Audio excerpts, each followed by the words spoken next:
तो इससे previous exercise में हमने फैक्टराइजेशन की और कंप्लीटिंग स्क्वायर फार्मूला से हमने क्वाड्रेटिक इक्वेशंस को सॉल्व किया। अब कुछ क्वेश्चंस ऐसे होते हैं जो फैक्टराइजेशन से सॉल्व नहीं किए जा सकते और उनके लिए फिर हम क्वाड्रेटिक फार्मूला यूज़ कर सकते हैं। तो ज़रूरी नहीं है कि आप सिर्फ उन्हीं क्वेश्चंस के लिए क्वाड्रेटिक फार्मूला यूज़ करें जो फैक्टराइजेशन से नहीं होते। तो आप हर तरह की कोई भी किसी भी टाइप की क्वाड्रेटिक इक्वेशन है उसको आप क्वाड्रेटिक फार्मूला से कर सकते हैं। लेकिन अगर कोई ऐसा क्वेश्चन है जो फैक्टराइजेशन से नहीं हो रहा तो वो डेफिनेटली क्वाड्रेटिक फार्मूला से हो जाएगा, ठीक है। तो इसलिए ये क्वाड्रेटिक फार्मूला यूज़ करते हैं कि कुछ स्टेटमेंट्स ऐसी हों जहाँ पे आपकी फैक्टराइजेशन पॉसिबल ना हो, तो वहाँ फिर हम क्वाड्रेटिक फार्मूला से क्वाड्रेटिक इक्वेशंस को सॉल्व करके तो एक्स की वैल्यूज़ निकाल लेते हैं। फॉर एग्जांपल इस क्वेश्चन में अगर हम देखें, इसको रीअरेंज करने के बाद ये स्टेटमेंट बनती है, ठीक है। तो इस स्टेटमेंट को अगर हम देखें तो इसकी फैक्टराइजेशन पॉसिबल नहीं है। यहाँ आपको दो नंबर ऐसे लिखने हैं in the place of 7x, जिनको मल्टीप्लाई करें तो a c आए, ठीक है। और a क्या होता है, कोफिशिएंट ऑफ x, और c क्या होता है, ये कांस्टेंट टर्म। तो इन दोनों को मल्टीप्लाई करें तो 2, और इन दोनों को a c आए, और वो दो नंबर जिनको आप प्लस या माइनस करें, प्लस करें तो भी बी आना चाहिए, या उनको आप उन दो नंबर्स को आप सब्ट्रैक्ट करें, दो नंबर्स उनको सब्ट्रैक्ट करें तो भी बी आना चाहिए। इन दोनों में से कोई एक ऑप्शन फैक्टराइजेशन का आपको पता है। तो अगर ऐसा कोई भी नंबर नहीं है और बी आपके पास यहाँ है 7, तो ऐसा कोई नंबर नहीं जिनको आप ऐड कराएं तो 7 आए, लेकिन उन्हीं दोनों नंबर्स को आप मल्टीप्लाई करें तो आंसर 2 आए। सो 1 और 2 के अलावा कोई ऐसा पेयर नहीं है जिसको आप मल्टीप्लाई करें तो हमारे पास 2 आए, ठीक है। लेकिन सेकंड कंडीशन क्या है कि या ये वाला पार्ट या ये वाला पार्ट करेक्ट होना चाहिए और हमें 7 मिलना चाहिए आंसर में। तो ऐसा तो है ही नहीं, 1 + 2 3 और 1 - 2 -1, तो 7 तो हमारे पास किसी सूरत नहीं आता। इसका मतलब है ये जो क्वेश्चन है आपके पास, इसको हम बाय फैक्टराइजेशन नहीं कर सकते। तो लेकिन है तो ये क्वाड्रेटिक इक्वेशन, इसको सॉल्व तो करना है, तो फिर इसके लिए दूसरा मेथड क्वाड्रेटिक फार्मूला हम यूज़ करेंगे, ठीक है जी। कुछ ऐसे क्वेश्चन होते हैं जो तीनों तरीके से हो सकते हैं, फैक्टराइजेशन से भी, क्वाड्रेटिक फार्मूला से भी, और कंप्लीटिंग स्क्वायर मेथड से भी। तो ये पर्टिकुलर क्वेश्चन ऐसा है जिसको हम फैक्टराइजेशन से नहीं सॉल्व कर सकते, और वो मैंने आपको बताया। तो क्वाड्रेटिक फार्मूला से सॉल्व करने के लिए कोई भी क्वाड्रेटिक इक्वेशन है उसको जब आपने सॉल्व करना है तो वो स्टैंडर्ड फॉर्म में होनी चाहिए, ax² + bx + c। ये बात आपने बिल्कुल नहीं भूलनी, ये सबसे इम्पोर्टेंट बात है। इस फॉर्म में लिखने के बाद आगे के आपने जो भी स्टेप्स हैं वो करने, ठीक है जी। तो पहली बात ये, उसके बाद आपने लगाना है क्वाड्रेटिक फार्मूला, ठीक है। अब क्वाड्रेटिक फार्मूला क्या है, क्वाड्रेटिक फार्मूला में हम x की वैल्यूज़ फाइंड करेंगे। So x would be equal to -b + (√b² - 4ac/2a। ये फार्मूला जो आपको याद करना है, और इसका प्रूफ भी है जो मैं आपसे नेक्स्ट वीडियो में इंशाल्लाह शेयर करूँगी। तो ये आपने फार्मूला लगाना होता है, ठीक है। फर्स्ट स्टेप में क्वाड्रेटिक स्टैंडर्ड फॉर्म में आप लिखेंगे, सेकंड स्टेप में आप उसको क्वाड्रेटिक फार्मूला लगा के सिंप्लीफाई करके x की वैल्यूज़ निकालेंगे। इसके लिए फार्मूले में देखिए a, b और c की वैल्यूज़ आपको चाहिए। तो जैसे ही आप इसको स्टैंडर्ड फॉर्म में लिख लेंगे तो वहाँ से आप ऑटोमेटिकली आपको पता चल जाएगा a, b और c की वैल्यूज़ क्या हैं, तो वो आप इजीली आइडेंटिफाई कर सकते हैं, ठीक है जी। वैसे तो आप इसी तरह भी आइडेंटिफाई कर सकते हैं कि ये x का कोफिशिएंट 7 है तो ये b है, x² का कोफिशिएंट 1 है तो ये a है, और ये कांस्टेंट टर्म है और ये है c, ठीक है जी। तो सबसे पहले आप उसको स्टैंडर्ड फॉर्म में लिखेंगे, फिर क्वाड्रेटिक फार्मूला लगा देंगे। तो फर्स्ट स्टेप है कि हम इसको स्टैंडर्ड फॉर्म में कन्वर्ट करेंगे। तो स्टैंडर्ड फॉर्म में कन्वर्ट करने के लिए इसको रीअरेंज करना पड़ेगा, और रीअरेंज आपने ऐसे करना है कि x² वाली टर्म पॉजिटिव रहे। तो ये इधर नेगेटिव है, तो अगर हम इसको इस तरफ शिफ्ट कर लें तो ये पॉजिटिव बन जाएगा, और यही आपने रीअरेंज करते हुए ध्यान रखना है। 7x इस तरफ ऑलरेडी है, यहाँ से 1x यानी सिर्फ x² आएगा, ये प्लस में है, तो ये भी बन जाएगा प्लस में, ठीक है। ये 7x यहाँ प्लस में है ना, तो ये मैंने 7x प्लस में लिख लिया, और ये माइनस एक्स के शिफ्ट हो जाएगा जब, तो प्लस में हो कन्वर्ट हो जाएगा, ठीक है। और यहाँ पे रह गया था 2, अभी हमें इक्वल टू 0 करना है ना, तो अब इस 2 को भी हम शिफ्ट करेंगे इधर। इस 2 को जब इधर शिफ्ट किया तो ये प्लस में है, ठीक है, तो ये इधर जाके हो जाएगा माइनस में। और यहाँ से हम सब कुछ शिफ्ट कर चुके हैं, और यहाँ फिर हमारे पास रह गया है 0, ठीक है जी। तो अब 0 इस तरफ या इस तरफ लिख लें तो कोई फ़र्क नहीं पड़ता ना। तो स्टैंडर्ड फॉर्म में देखें, इक्वल के राइट साइड पे 0 है, तो इक्वल के राइट साइड पे हम यहाँ 0 लिख देंगे। तो अब इस क्वेश्चन को मैं दोबारा रीअरेंज करके प्रॉपर जगह पे लिखती हूँ। x² plus 7x minus 2 is equals to 0, ठीक है। तो इसको आप कंपेयर करें स्टैंडर्ड फॉर्म से, तो ये बिल्कुल कन्वर्ट हो चुकी है। यहाँ से हम ये हमारा फर्स्ट स्टेप हो गया, ठीक है जी। ये था हमारा फर्स्ट स्टेप जिसमें हमने कन्वर्ट किया इसको स्टैंडर्ड फॉर्म में। सेकंड स्टेप में आप a, b और c की वैल्यूज़ फाइंड कर लें। a की वैल्यू हमेशा कोएफिशिएंट ऑफ x², यहाँ 1 है तो ये इसकी 1 वैल्यू आ जाएगी। b की value coefficient of x which is 7, so b is 7। और c क्या होता है, कांस्टेंट नंबर, तो आप देख रहे हैं कांस्टेंट नंबर यहाँ पे है -2, c इज़ इक्वल्स टू -2, ठीक है। यहाँ पे आपने कर लिया second step, a b c की वैल्यूज़ फाइंड कर ली। अब हम लगाएंगे क्वाड्रेटिक फार्मूला। ये क्यों किया, क्योंकि क्वाड्रेटिक फार्मूला में हमें a b c की वैल्यूज़ रिक्वायर्ड हैं। अब अप्लाई करते हैं, अब नाउ अप्लाई क्वाड्रेटिक फार्मूला, ठीक है जी। तो क्वाड्रेटिक फार्मूला ये मैंने आपके सामने लिखा हुआ है, अप्लाई करते हैं इसको। x इज़ इक्वल्स टू, फॉर्मूले में देखिए माइनस साइन और b, माइनस साइन, और इससे पहले आपने एक स्टेप में ही फॉर्मूला यहाँ पे लिख देना है। एक स्टेप में आप ये फॉर्मूला लिखेंगे, माइनस और उसके बाद है b, तो b क्या है 7 plus and minus square root b², b है हमारे पास 7, तो b यानी 7 का स्क्वायर माइनस 4, फॉर्मूले के अकॉर्डिंग 4 आया। a और c, a है हमारे पास 1 और c है -2, ठीक है जी।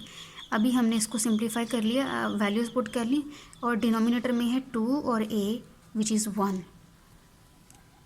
यहाँ तक हमने इसको कर लिया। अभी हमें इसको सिंप्लीफाई करना है, ठीक है। स्क्वायर है, यहाँ ब्रैकेट्स हैं, तो इनको सॉल्व करेंगे। -7 एज इट इज़ आ जाएगा, plus and minus under root. अब अंडर रूट के इनसाइड सब सिंप्लीफाई है, ब्रैकेट्स हैं, स्क्वायर, हम इनको सॉल्व करेंगे। 7² इट्स 49, माइनस साइन और ये माइनस साइन, ये तीनों नंबर आपस में मल्टीप्लाई हो रहे हैं ना, तो पहले साइन को मल्टीप्लाई करें, minus multiply with this minus, तो ये बन जाता है plus.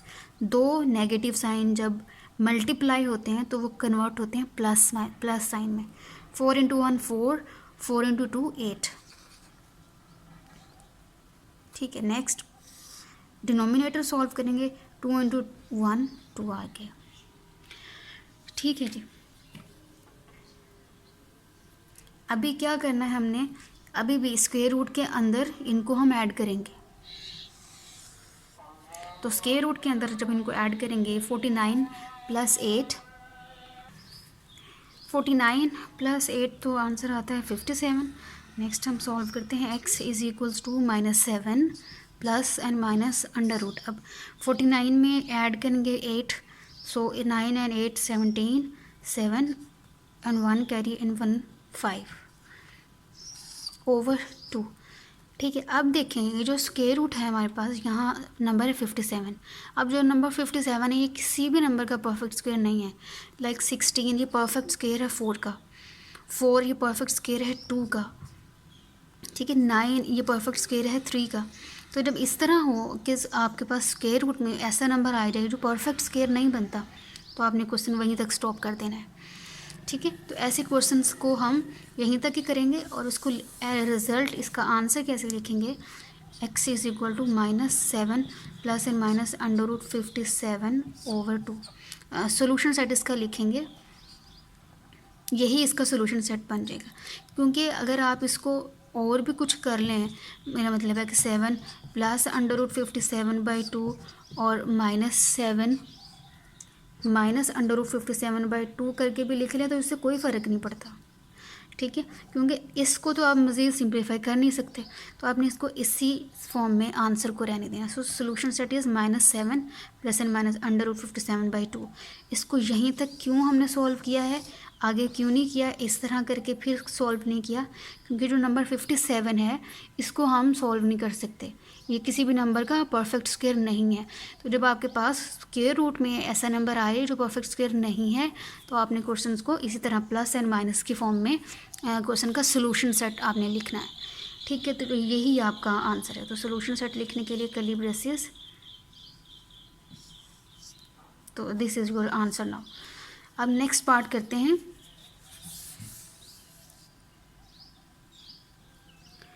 Question number 2, 5x² + 8x + 1 = 0। तो ये इसको आप कंपेयर करें इस स्टैंडर्ड फॉर्म के साथ, तो ये स्टैंडर्ड फॉर्म में लिखा हुआ है, हमें इसको स्टैंडर्ड फॉर्म में कन्वर्ट करने की ज़रूरत नहीं है। तो ये फर्स्ट स्टेप हमारा सेव हो गया। सेकेंड स्टेप में आपने A, B और C वैल्यूज़ आइडेंटिफाई करनी है।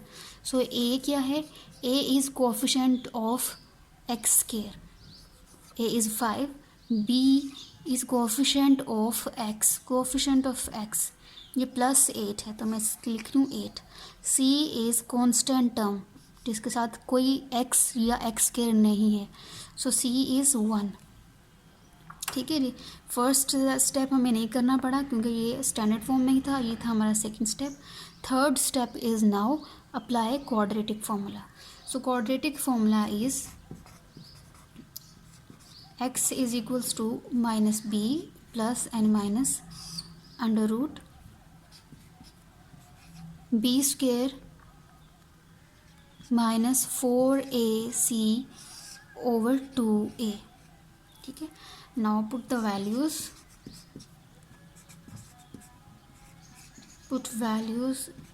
in 1, इसको आप क्वेश्चन नंबर 1 कहते हैं, ठीक है। तो हमारे पास वैल्यूज़ तो हैं A, B और C की वैल्यूज़, तो हम लिख लेते हैं -b is 8 plus and minus again b² which is 8, so 8² minus 4a is 5 and C is 1 over 2a is 5, ठीक है जी। अभी हमने क्या करना है, स्क्वायर रूट की इनसाइड देखिए, उसको सिंप्लीफाई कर सकते हैं हम, और डिनोमिनेटर मल्टीप्लाई हो रहा है, इसको डिनोमिनेटर में ब्रैकेट है तो इसको मल्टीप्लाई करना। तो नेक्स्ट स्टेप में मैं स्क्वायर रूट के अंदर जो भी है स्क्वायर है और मल्टीप्लिकेशन में ब्रैकेट्स हैं, इन सब को सॉल्व कर लूँगी। So x is equals to -8 as it is plus and minus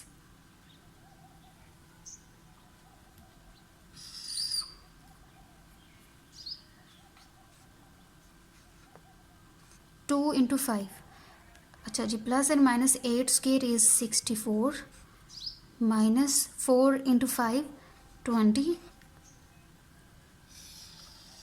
over 2 into 5 10। Okay जी, यहाँ तक क्लियर हो गया। अभी इसको कुछ नहीं कर सकते, इसे भी कुछ नहीं कर सकते, ब्रैकेट स्क्वायर रूट के अंदर दो नंबर्स सब्ट्रैक्ट हो रहे हैं, तो हम इनको करेंगे subtract. x is equals to -8 plus and minus under root, अब 64 में से 20 निकालें तो आंसर है 4 and 4 44 over 10, ठीक है जी।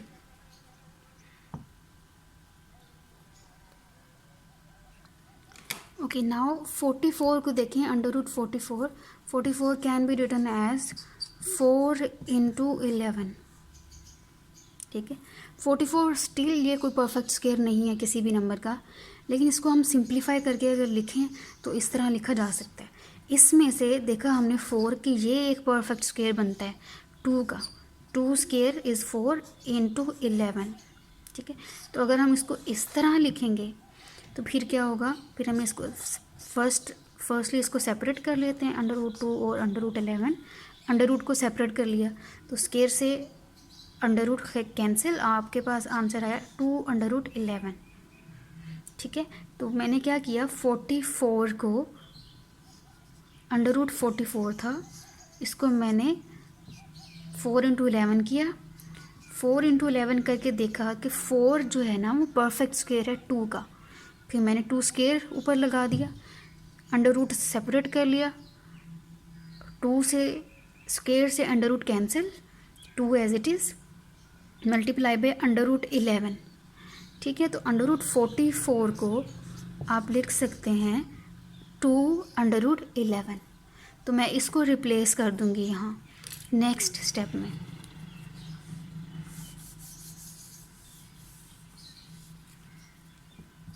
x is equals to -8 plus and minus 2√11 over 10। अब न्यूमरेटर में और डिनोमिनेटर में देखें, 2, 8, 10 ये तीनों 2 के टेबल पर डिविजिबल हैं। तो अगर हम कॉमन ले लें, 2 के टेबल में जा रहे हैं ना ये सब, तो 2 कॉमन ले लेते हैं। तो जब कॉमन लिया यानी कि 2 4s are 8, ये नेगेटिव साइन के साथ आएगा तो ये 8 बन जाएगा। 2 4s are 8 plus and minus as it is 2 1s are 2 और √11 एज इट इज़। तो इस 1 को लिखने की ज़रूरत हमें नहीं, इसको भी हम एज इट इज़ लिख सकते हैं। Now this 2 will be cancel out with this 10, 2 5s are 10 और नेक्स्ट स्टेप में हम इसको लिखेंगे -4 प्लस एंड माइनस √11 ओवर 5। सो ये है आपका solution set with curly braces.